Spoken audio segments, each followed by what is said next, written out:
Pozdrav svima ljudi, ovdje Ikaz MC, danas pikamo Yu-Gi-Oh! Pro sa Gibeom. Ok, danas je Gibe kod mene, naravno, i danas ćemo da pikamo Yu-Gi-Oh! Naravno. Sa Kazakurima, najjači dek.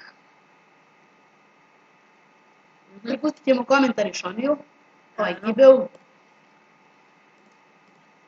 I tako to.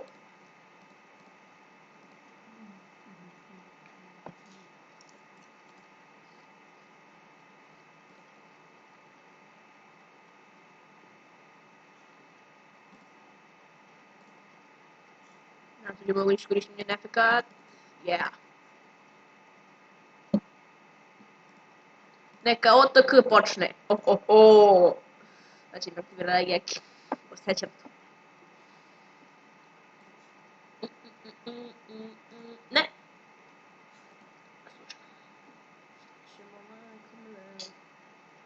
Hoćemo quick. Ne, trebao sam onoga. Nije bitno. Ende. Dobar početak. Solidan. Imamo ja max C. Za draw. O, Dark World. Merci.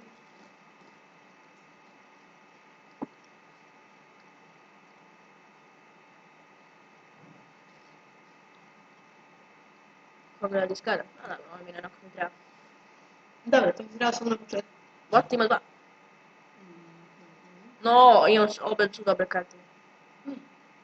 O. Da, Ne treba ti zadnji. ali dobre. Sad još jedan.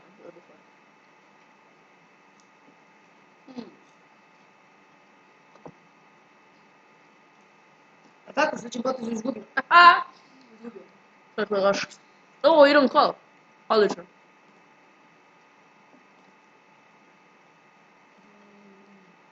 Zašto?